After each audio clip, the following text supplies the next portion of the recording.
le buzz de ce soir vous est proposé par Dorgelès Coffee qui arrive sur le plateau de la grande team. Bonsoir, bonsoir mon Dorgelès. Bonsoir Tia. Comment allez-vous? Super bien.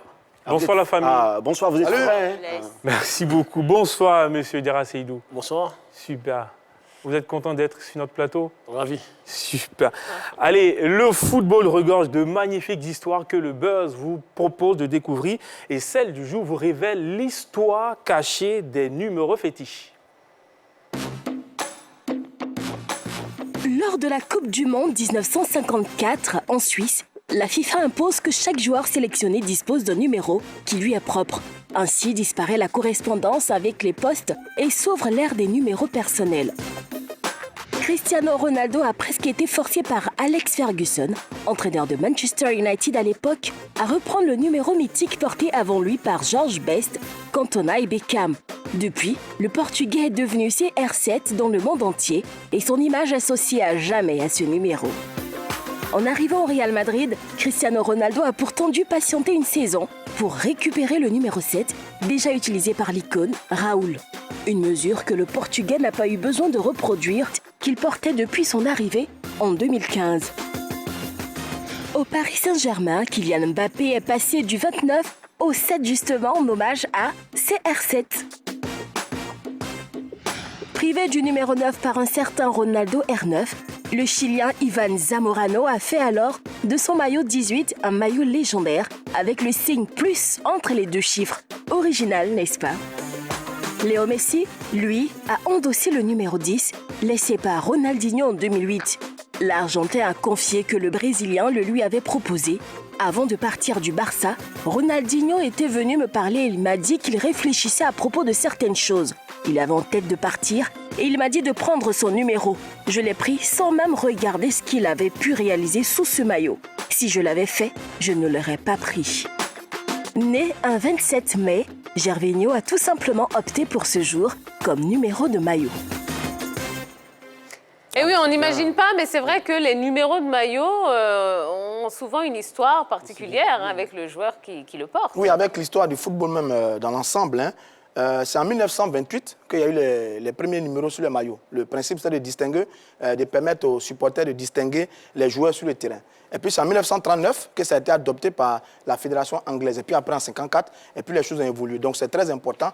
Et puis, il y a des numéros mythiques pour des joueurs mythiques. Le fameux numéro 10 avec le roi Pelé, le grand Pelé, le plus grand de tous les temps, porté également par Diego Maradona. Et puis, le numéro 14 de Johan Cruyff avec l'Ajax du côté de la Hollande. Oui, il y a des numéros comme ça qui ont accompagné des joueurs emblématiques tout au long de leur carrière. Et c'est une belle histoire entre joueurs et numéro de maillot. Ah, mais c'est vrai, il y a mon oncle qui portait le numéro 8. Ça signifiait beaucoup de choses. Il a passé 8 fois le bac. Ah bah oui, bah pourquoi pas, hein, pourquoi pas. Moi, j'ai porté le 16. Alors justement, est-ce qu'il y a une histoire particulière? Je suis né le 16 avril. Tout simplement. Mais c'est le numéro des gardiens, le 16. Oui. C'est le numéro des gardiens. Oui, je suis né le 16 avril. Ouais. Donc vous étiez prédestiné à être gardien alors finalement? Et vous avez encaissé 16 buts. Comment? Ah non. C'est juste une question, de fâchement, on ne se fâche pas. Non, je suis pas fâché. Non, on ne se fâche pas. Rapidement, 3-0 pour la Juve. Ouais. Diego Costa. Bon, c'est tranquille. Là. Eh ben oui, voilà. Alors, justement, hein, c'est vrai qu'on parle beaucoup du numéro 9 et surtout du numéro 10. Qu'est-ce qu'il représente concrètement? Tia créatif, doué techniquement, le numéro 10 excelle dans tous les domaines du jeu. Il est en quelque sorte le chef d'orchestre de son équipe, la figure de pro. Tia. Eh bien, merci, Arrivederci. Dorgelès. Ah, arrivederci, ok. Et puis, il y a plus, dans certains clubs, par exemple, pour rendre hommage aux grands joueurs qui ont porté certains numéros, on a retiré certains numéros qui ne sont plus portés. Du côté de Naples, par exemple, le numéro 10 qui a été porté par Diego Maradona a été retiré du club. Du côté de Milan AC, le numéro 3 de Paolo Maldini et le numéro 6 de Franco Baresi ont été retirés du Milan AC. Aucun joueur ne peut les porter. Et le 14 de Johan Cruyff a été retiré de l'Ajax. C'est vous dire à quel point des joueurs ont marqué leur numéro, des numéros et surtout marqué leur poste. Et le 10, généralement, c'est le meilleur joueur de l'équipe qui porte le numéro 10. Donc oui, les numéros et les joueurs, c'est vraiment une longue histoire. qui aura marqué le football Et mondial. il n'y a pas qu'au foot, hein, en Oui, au NBA basket, aussi. oui. Bah Basket, oui, oui. on a retiré le numéro de Michael Voilà, Jordan. le 23 de des Michael Chicago Jordan, Bulls. celui de Larry Bird également avec son équipe, oui, etc., etc. C'est un bel hommage qu'on rend à des joueurs parce que bon, ils ont donné vie à un numéro et on estime que personne d'autre en dehors d'eux ne doit porter ce numéro-là dans le club en question. Ah, mais oui, ils ont retiré le numéro 100 de l'FC Ateguacro. L'ancien FC Ateguacro. Parce que, voilà, à un moment donné, il y avait trop de défaites. Hein. Donc, on a dû retirer ce. Sans défaite. Ouais, sans défaite. On aurait pu retirer votre numéro 16 aussi, pourquoi pas? Pourquoi? Bah, je sais pas, vous avez fait des belles choses. Non, mais ça dépend des dirigeants du club. Ouais. Ah, c'est pas la demande du joueur? Non. D'accord. Mais par contre, sur sa génération, depuis la retraite d'Aboulaye Traoré, j'avoue que je n'ai pas encore vu un numéro 10 mythique à la sec et avec les éléphants. Vous n'avez pas ce sentiment-là? Je fouillais, je suis tout à l'heure un peu dans ma mémoire des archives. Aboulaye a été le dernier à apporter le 10, mais après lui, il n'y a pas eu de gros 10 comme ça à la sec et avec les éléphants. Ouais. Si ma mémoire est bonne, hein, Mais Ben Madi, on peut se tromper. Hein, non, mais Ben Madi, c'est un talent inné. Ah ouais. C'est un talent inné. Même demain matin, il dort, tu le réveilles, tu lui donnes un ballon, il fait ce qu'il veut. Hein. Mais même demain matin, s'il dort, tu le réveilles, tu lui lances un ballon, il va te l'amortir comme ça. Et puis, il fait ses simagrées, c'est tout. Bon, C'est inné. voilà, moi j'ai l'impression qu'avec le football moderne, on n'apporte plus trop d'importance au numéro parce que le numéro 11, Didier Drogba, peut être plus fort que le numéro 10. Donc il n'y a plus besoin maintenant de mettre tout un mythe autour d'un numéro et tout ça. Ça, Gilles a vraiment raison. Hein. C'est tout à fait juste parce qu'avant, tous les numéros étaient connus. Hein. Le gardien avait le 1, le latéral droit le 2, le latéral gauche le Tout à 3, le libéro le 5, le stopper le 4, l'ailier droit le 7, l'ailier gauche le 11, l'avant-centre Ouais, Stéphane, on ne va le pas 9. faire le 11 type. Hein. Ah, mais c'est bien, c'est une Voilà, très belle donc leçon. hein. c'était bien connu, mais après ça a changé un peu, on porte les numéros un peu n'importe comment. Oui. Tiamon, j'ai une idée. Je vais aller à la SEC et demander le numéro 10. Parce que je me sens capable. Hein? Mais oui. Ça, c'est une lourde responsabilité, hein, le Mais numéro croyez-moi 10 ici ce d'abord jour. sur ce plateau avant qu'ils vont me croire là-bas. Non, moi je ne vous crois pas. Même sur le plateau, on peut pas Ça, je bah, ne ok. crois pas. C'est très bon. D'accord. Ça fait quoi? Très bien. Bon, ben voilà ce qu'on pouvait vous dire concernant les numéros. Hein. Allez, on va revenir un petit peu à vous, hein, Seydou Diarra. À l'époque, c'est vrai que, bon, c'était un secret de polichinelle, hein, votre rivalité avec l'Océanie Konaté. Comment est-ce que vous la viviez, justement, cette rivalité? C'est une bonne rivalité. Hein. C'est une bonne rivalité. Par exemple, ça nous a mené à nous surpasser. Ouais. Ouais, imaginez-vous, un seul poste pour deux talents. Un seul poste pour deux. Si le jour où on te donne ta chance, tu l'as saisi.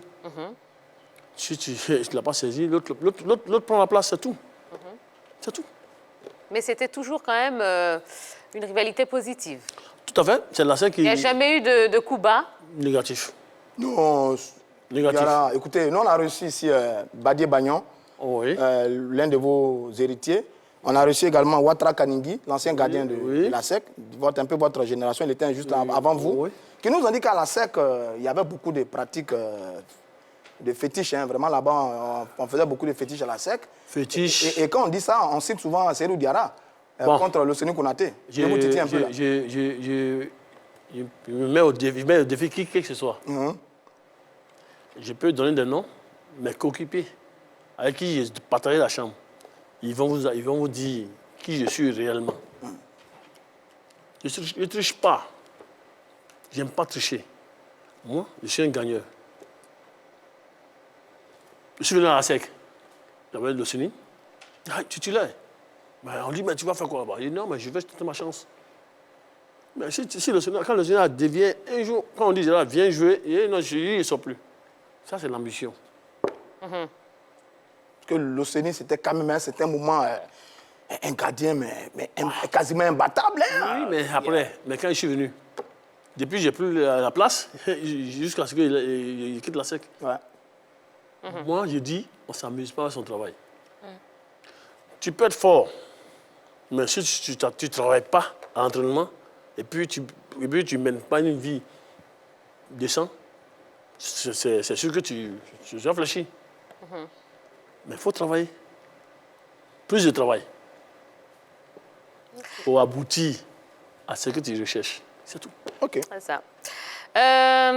allez, les scores, hein, oui, en direct. Genoa réduit le score hein, face à la Juve, 3-1, but de Pinamonti. Voilà. Donc, finalement, c'est pas si tranquille que ça hein, pour la Non, Juve. mais ça ne va pas empêcher la victoire de la vieille dame. Hein. La Juventus est en pleine forme depuis la reprise. On verra. Et court droit vers un nouveau titre.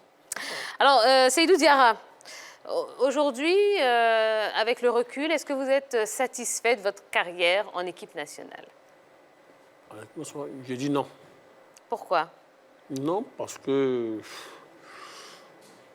j'ai pas eu le temps de m'exprimer en tant que tel, en fait. Parce qu'en notre temps, nous, on jouait les éliminatoires, et puis les phases finales, c'est les Guamanais qui viennent et jouent. Donc, je ne suis pas satisfait. C'est clair. Oui, Roger Stéphane. Non, il dit on joue les éliminatoires et puis après on vient, c'est Guaméné qui joue. Ah, mais Allez, c'est pour ça. Guaméné. Mais c'était le plus fort quand même. Non, mais Allez, pas- non, Guaméné, parce qu'il était en Europe. Nous, on a passé toute notre carrière en Afrique, à la SEC. Mais ce qui est bien chez nous, à la SEC, on n'avait pas d'entraîneur de gardien de but. On s'entraînait nous-mêmes. Donc, ça veut dire que j'ai cherché la perfection. C'est tout. Aujourd'hui, dans le club, ils ont tous des entraîneurs de gardien de but. C'est dommage, il faut qu'on cherche encore le gardien de but encore. Parce qu'après cette génération-là, les gros, là, c'est pas sûr qu'on ait de bons gardiens. Non, mais ceux qui sont là, ils travaillent. Hein. On a le jeune Eliezer qui n'est pas mal, le jeune Bané de l'Africa qui n'est pas mal. Bon, c'est vrai que la Badra, J'ai dit quelque chose. Le gardien de but, c'est le métier le plus ingrat au football. Non, ça c'est connu. Et puis, le gardien de but, c'est 25% technique, mais 75% mental. Parce que dans tous les jeux, tu prends un but dans la première seconde. Donc, tu as 89 minutes là, tu dois tenir là. Tu es seul. Les autres, là, ils se supplient. Il faut 25% technique, mais 75% mental. Mais comment expliquez-vous qu'aujourd'hui, il n'y a pas une reconnaissance par rapport au poste de gardien de but? Pourquoi ils sont si marginalisés, j'ai envie de dire? Parce que dans les récompenses, on ne les voit pas du tout. On voit les meneurs de jeu, on voit les attaquants. Pourtant, au football, c'est le poste, le poste de gardien, c'est le poste le plus important quand même. Allez-y. Bon, ça n'a pas d'aujourd'hui. Hein. Ça n'a pas d'il y a longtemps. Parce qu'il y a eu des grands gardiens de but. Il y a eu des grands gardiens de but qui ont été valorisés à la fin de leur carrière. Je prends un exemple comme Lev Yashin. Ouais, Yashin. Mais Lev Yashin était le meilleur joueur sur le terrain. Mais son talent n'a pas été reconnu. Mais c'est à la fin de sa carrière qu'ils ont reconnu son talent. Voilà. Allez, on va aller faire un tour du côté des Wallo-Ballo parce qu'il se passe des choses à Barcelone, messieurs. Oui, Tia, en tout cas, les choses se passent bien pour l'Atlético de Madrid qui vient d'égaliser sur penalty. putain. En tout cas, il y a 2 pour le Barça, 2 pour l'Atlético de Madrid. Ils ont du mal à développer le football aujourd'hui, les Barcelonais. Ouais, c'est un match fou. Eh bien, ici au stade Camp Nou avec cette faute encore à la 61e minute. Il s'agit cette fois-ci donc de Nelson Semedo qui commet une faute sur Yannick Carrasco qui filait tout droit au but. Eh bien, c'est Saúl Ñíguez, encore lui qui transforme donc ce penalty. 2 buts partout entre les Colchoneros et les coulés du Barça. Voilà. Ah, c'est chaud, messieurs. Très hein. chaud, très chaud. Eh bien, le match n'est pas fini. Hein. Il va se passer encore beaucoup de choses. De toute façon, vous venez, hein, comme vous voulez. Allez, on va marquer une toute petite page de publicité. Il y aura plein de choses. Hein. Juste après, il y aura le débat. Ouais. Et puis la déconnade. Un débat qui parle des grandes décisions hein, de la CAF.